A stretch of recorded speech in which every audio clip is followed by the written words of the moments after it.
ॿुधाईंदा हलूं त मुखालिफ़ जे अॻवान हलीम आदिल शेख भी चयो आहे त वॾे वज़ीर ऐं काबीना फेडरेशन खे कमज़ोर ऐं आइन जी भञकड़ी जो ठीको वीडियो बयान में हलीम आदिल शेख चयो त पुलिस केवल सूबाई न पर फेडरल फेडरेशन ऐं एस्टेब्लिशमेंट डिवीज़न जो अख्तियार आहे। वज़ीर आला सिंध मुराद अली शाह साहब और उनकी कैबिनेट ने न जाने क्या ठाना हुआ है कि शायद उन्होंने कोई प्लान कर लिया है, ठेका ले लिया है कि इन्होंने फेडरेशन को कमजोर करना है और आइन की खिलाफ वर्जी करनी। आज एक मरतबा फिर पिछले कोई 2 महीने पहले उन्होंने एक तकरीर की थी कि जी मुझे मजबूर किया जा रहा है कि मैं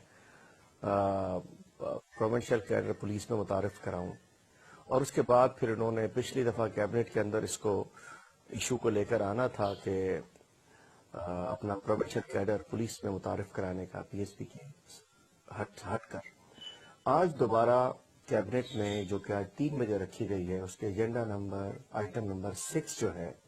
उसके ऊपर ये सिंध पुलिस के हवाले से, सिंध में पुलिस कैडर के हवाले से वो कुछ नई तजावीज लेकर आ रहे हैं जो कि इनका अख्तियार नहीं है, प्रोविंशियल गवर्नमेंट का अख्तियार नहीं है, ये फेडरल गवर्नमेंट का अख्तियार है, फेडरेशन का अख्तियार है, एस्टेब्लिशमेंट डिवीजन का अख्तियार है। और आइन के आज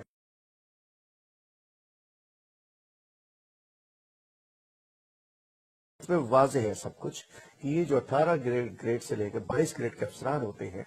ये फेडरेशन के अफसरान होते हैं, फेडरल गवर्नमेंट के अफसरान होते हैं। मैं कहना चाहता हूं कि ये जो रोटेशन पॉलिसी पे चंद लाडले ट्रांसफर हुए, जिनमें से कुछ लाडले अभी तक इनके पास बैठे हुए हैं और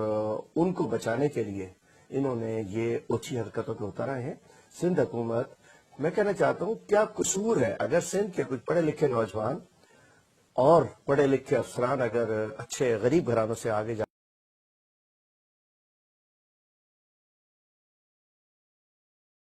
तो क्या तकलीफ है? आप चाहते हैं कि आपके हेड पे लोग वही आए और वही आगे तरक्की करें।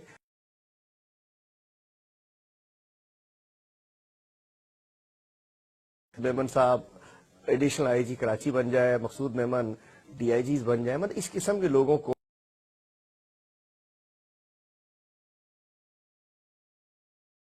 फैसला करें, हम नहीं होने देंगे। आज रुकना चाहिए, खत मैंने लिखा हुआ है, नहीं तो हम अदालत का दरवाजा खटखटाएंगे, कुछ भी करेंगे, हम ये गलत काम नहीं होने देंगे। हम फेडरेशन की कमजोरी और जो पीपल्स पार्टी पॉलिटिसाइजेशन और पुलिस जो है हम उसको नहीं होने देंगे। पुलिस ऑर्डर 2019 के बाद भी पुलिस सियासी हो चुकी है। ये चाहते हैं जो इख्तियार इनके एसएचओ डीएसपी पे है वो डीआईजी, एडिशनल आईजी और आईजी पर।